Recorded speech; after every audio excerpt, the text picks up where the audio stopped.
Welcome to A Healthy Curiosity, the podcast that explores what it takes to be well in a busy world. With self-care strategies from Chinese medicine, functional medicine, Ayurveda, neuroscience, and beyond. I'm your host, Brody Welch, a licensed acupuncturist and transformation catalyst, here to support you on your journey of health, happiness, and personal evolution.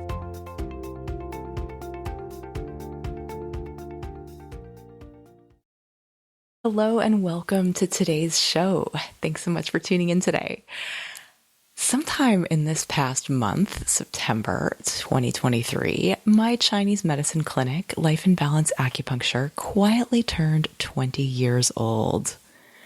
It's kind of blowing my mind that it was 20 years ago that I graduated from Chinese medical school, moved 1,500 miles away to a town where I knew exactly no one, acquired some basic furnishings on the cheap while waiting for the Board of Medical Examiners of Oregon to grant me a license to practice, and opened my doors to patients. With a shoestring budget, a heap of student loan debt, but lots of enthusiasm, I hung up flyers and started teaching classes. Chinese medicine for women's health, food as medicine, acupuncture for stress, the role of emotions in Chinese medicine, basic yin-yang and five-element theory, all the things I was super passionate about sharing with the world. Some of those first curious-minded class participants became patients, and some to this day still come in for their monthly wellness tune-ups. I could not be more grateful. The people I get to work with are some of the most inspiring and kind people that I have ever met, and it is a privilege to earn my living helping them. And because teaching is an extension of healing, I'm grateful to you out in podcast listening land for being curious about healing and personal evolution and how that happens, and the role each of us can play in it, and for the work I know you must be doing, which by example ripples outward and inspires others. This is how we change culture. So first off, I wanted to broadcast some gratitude today. A huge thank you to my patients, class members, coaching clients, retreat participants, Qigong students, podcast listeners, newsletter readers. Thank you from the bottom of my heart for making it possible for me to do what I love. I've been reflecting on what I've learned in these 20 years and wanted to share some of those reflections with you. I'm hoping that these reflections will be helpful perhaps to other healthcare practitioners, but maybe even not to practitioners, as some of these issues apply to other settings as well, like maybe parenting. Parenting, for one. Before jumping in, I wanted to offer a tip of my hat to Michael Max, host of the Qiological podcast, for a similar retrospective on clinical practice that he did recently. One of the best things and worst things about being a clinician is that there's always more to learn. It makes the job endlessly interesting, but it's never done. There's always more to learn.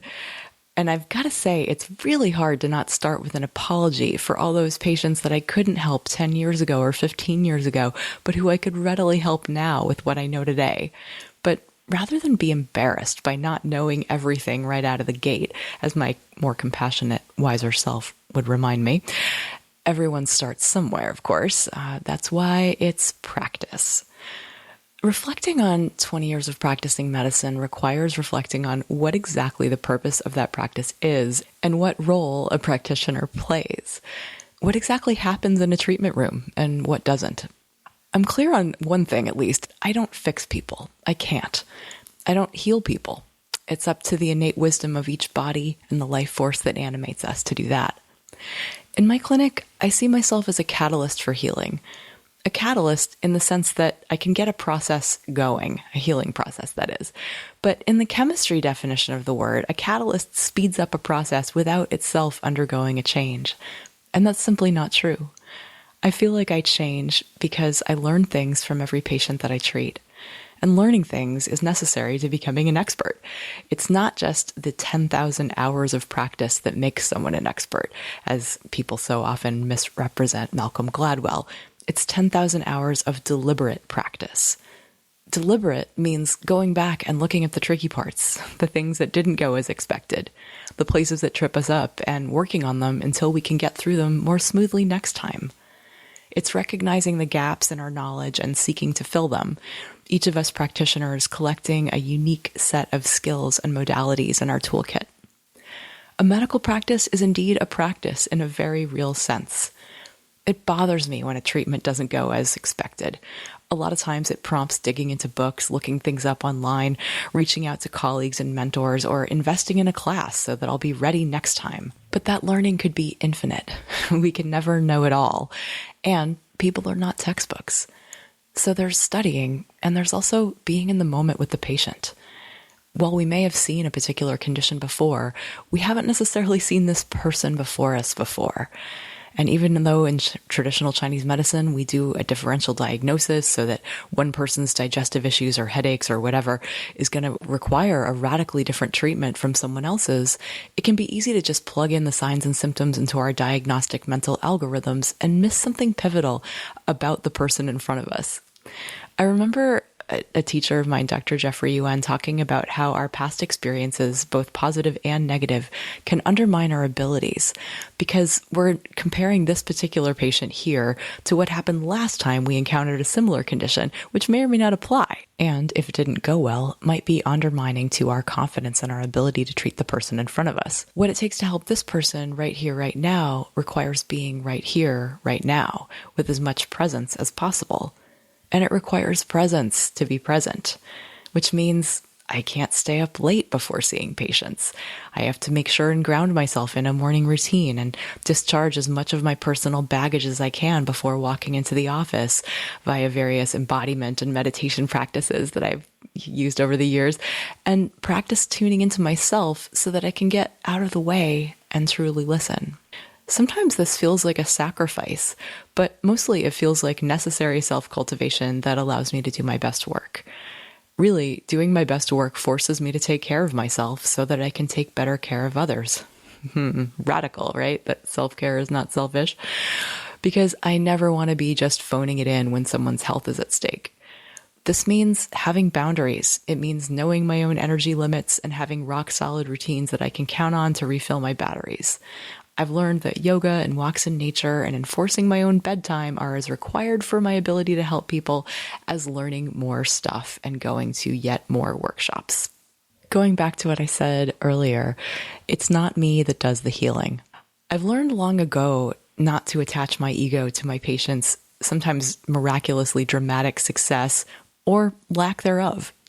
I learned that I can't control the outcomes and that my ability does not extend to the choices people make in their daily lives, the ability to reverse the aging process.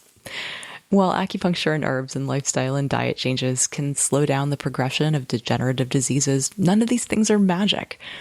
People heal themselves with the wisdom inherent in their own bodies. Chinese medicine gives me strategies to help this process along. I can come equipped with a powerful toolbox and apply what I know strategically and carefully. I can and do go way beyond what's required for continuing education, but it's ultimately not up to me whether someone gets better. We can't control what happens to our patients or what they choose to do or not do in their lives beyond our clinics. We can lead people to ginger tea, but we cannot make them drink it. We cannot control karma or fate or God's will or DNA gone rogue, car accidents, heart attacks, family issues, work stresses of other people that impact our patients. So getting attached to results and having our moods rise and fall based on how our patients are doing is a recipe for misery. There's a line in the Tao Te Ching that I love. Do your work, then step back, the only path to serenity. I can argue that the extra research I did today to better understand a condition I know I'm treating tomorrow is going to help, but at some point I have to let it go. I have to let it be okay to get on with my life. We can only do what we can do. And even though we will never know it all, not one of us, we can still help people today with what we do know. And this has to be enough. While I may have gotten better over the years at being less attached to outcomes, I have yet to figure out how to care less about my patients, all of whom I truly do care about. And maybe that's okay, because people can feel that care. I know I could specialize, I could limit the scope of what gets talked about in my clinic, I could get people in and out more efficiently. I'm sure I'd make more money and would probably come home feeling lighter and less burdened. But it would also mean having fewer deep connections with patients that can be deeply transformative. As powerful as acupuncture can be in initiating change in the body, some days I wonder whether the most healing thing I could possibly do is simply listen. Well, listen deeply, and empathize. I know that look in someone's eyes when I'm able to reflect back their feelings and the very real human needs those feelings are pointing to. It looks a lot like relief. To jump straight into diagnosing and treating and to skip that listening part, that moment for the person to feel heard and seen and understood and to feel that relief, is to miss something significant. And by the same token, there's certainly times when getting somebody on the table quickly and efficiently is the best use of time. Listening to people talk about their stresses and the issues in their life, I've learned that most people are lonely or long for deeper connections, people to do mundane life stuff with, community. This is true across ages and includes people who seem very well connected and well adjusted. As U.S. Surgeon General Vivek Murthy has identified, we are dealing with an epidemic of loneliness in the United States. And for you non-practitioners out there, if you're on the fence about reaching out to upgrade an acquaintance to a friend, I'm hereby encouraging you to take that chance, because almost everyone wants more connection and love. Connection and love are deeply healing. Oxytocin, the bonding hormone, brings down cortisol. So we need each other if we're going to be healthy as a society. Another thing I've learned is to not give up on people. There are certainly conditions that don't lend themselves well to acupuncture, herbs, or lifestyle modifications. There are also people who either I as an individual or my practice is not a good fit for. And I refer these people out because I don't want to waste anyone's time. But if I do believe I can help someone, I don't give up on people. Most conditions we're treating as practitioners in Chinese medicine are things that people have been told they just have to live with. Weird neurological disorders, chronic fatigue, painful periods, bone-on-bone arthritis, things that doctors have said people should just either expect to live with for the rest of their lives or until they replace the part in question. But until proven otherwise, I have to believe that something will get better, because we never know what the future holds. The past doesn't predict the future, and the body wants health. Also, because there's a difference between healing and curing. I may not be able to rid someone of their ailment. That would be curing. But curing is not required for healing or for the alleviation of suffering. Some important teachers in my life, including my sister, Dr. Claudia Welch, relating advice from her guru, said that we should always believe that we have the ability to cure the pain of the patient. Not cure the patient, but the pain of the patient. Why is someone in my office instead of the office of the practitioner down the street? Maybe there's some cosmic reason this person is here with me, the medical knowledge and skills and techniques I've accumulated in my brain instead of that differently skilled practitioner down the street. I come in with that faith and I keep it until we've reached maximum benefit. And sometimes when we can alleviate a bit of suffering, it creates or unlocks even greater possibilities for both healing and curing that didn't exist before. I'm thinking about a woman in her 60s with heart disease, high blood pressure, and blood sugar, who's overweight with severe arthritis and multiple joints, bone on bone, every system of her body affected by some sort of malady. She came to me hoping to avoid major surgery on her hip, which her doctor had said was inevitable, but which would be risky considering the other health conditions she was dealing with. I told her, I'm glad you're here. I have faith that if we work together, something on your list is going to get better. In that first treatment, I worked on her hip and her knees, and she left in a little less pain. It wasn't anything dramatic, but it was just enough to suggest that change was in fact possible, and she thanked me for giving her hope. Each subsequent treatment gained a little ground, increasing the number of muscles in her hips that could fire, increasing her range of motion, decreasing her pain levels, and increasing her strength. So she was better able to get around, which meant she was getting out and doing more, and thus enjoying life a little bit more. She wasn't waking up as much at night due to pain, which improved her outlook and her mood. But progress was still really slow, certainly nothing I would consider miraculous, considering I have other patients whose pain has gone away completely in just a handful of visits, but I'm not the one that has to live in her body.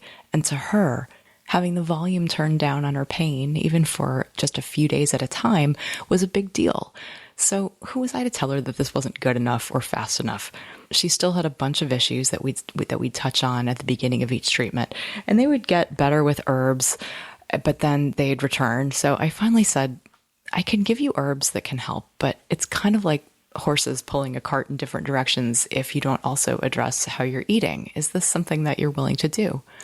Oh, yeah, she said. I never used to eat this way. What way? I asked her. Fast food burgers for lunch, way too much sugar every day, daily ice cream. So what's going on here? I asked her. Tears came to her eyes. I guess since my heart attack, I figured I'm probably going to die soon anyway, so what's the point? I might as well just eat this stuff and enjoy my final days. That moment was the first time she'd recognized this unconscious belief that had been driving her behavior for a year and surely exacerbating a lot of what she was dealing with. Let me ask you this, I said. Do you want to get better? Now I do, she responded. I just hadn't made that connection.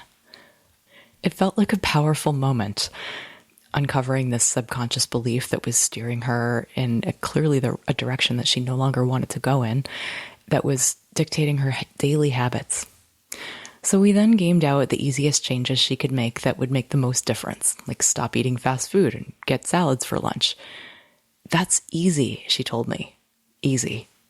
It's been a month since this conversation, and sure enough, she is easily sticking with these changes and feeling more hopeful that she can indeed turn some things around with her health. It's a place that she couldn't have gotten to if we hadn't started with pain relief, or if I had decided that the progress on her arthritis was simply too slow to be sustainable and sent her on her way. I think if we can alleviate a bit of pain, make a positive change in one area of life, there's more bandwidth for everything else. Even if you don't have a healing arts practice of any kind, you can catalyze healing just by loving someone. It's so easy to want to fix the root cause of suffering for the people we love, but rarely do we actually have that kind of control. But we can often offer empathy, words of encouragement, either texts or spoken, comforting touch, humor, encouragement to help people care about themselves or to be motivated to do the hard work of taking care of themselves so that they can bring about a change. Or, alternatively, to accept where they're at. Either way alleviates suffering. So all of us can bring presence and compassion to our daily lives, and that will help others. But we can't do anyone else's work for them. And accepting that there are limits to what we can do is really hard.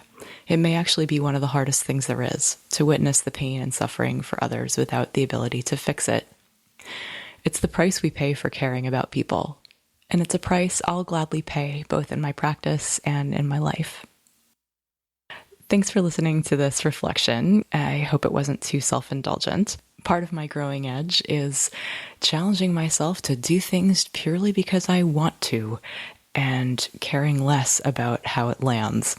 Another thing that I've historically not been great at is giving myself any credit, like taking an opportunity to look back at the view from the mountain that I've climbed and reflecting and letting it nourish me, which is really important in order for life to feel nourishing and sustainable. So that's part of why I'm sharing this episode with you. And if you would like to help me celebrate these 20 years in practice, and we've worked together, please consider leaving a Google review for Life in Balance Acupuncture. This helps inspire trust that other people might need to take the leap. Or share something you've learned with someone else that could help them on their health journey. Make someone feel a little less lonely today. Give a stranger a compliment. Text a friend.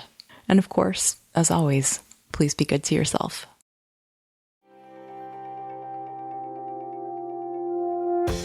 Thanks for listening today. To check out the show notes, get on my email list, or drop me a line, head to brodywelch.com. That's Brody with an IE and Welch with a CH. I'd love to hear from you. If you learned something new or feel inspired to try something different in your life, I'd love for you to pay it forward by sharing this episode with a friend who you think could also benefit, and give them a reason to listen. You'll be helping to create a world where we encourage each other to embody self-respect. Till next time, be good to yourself.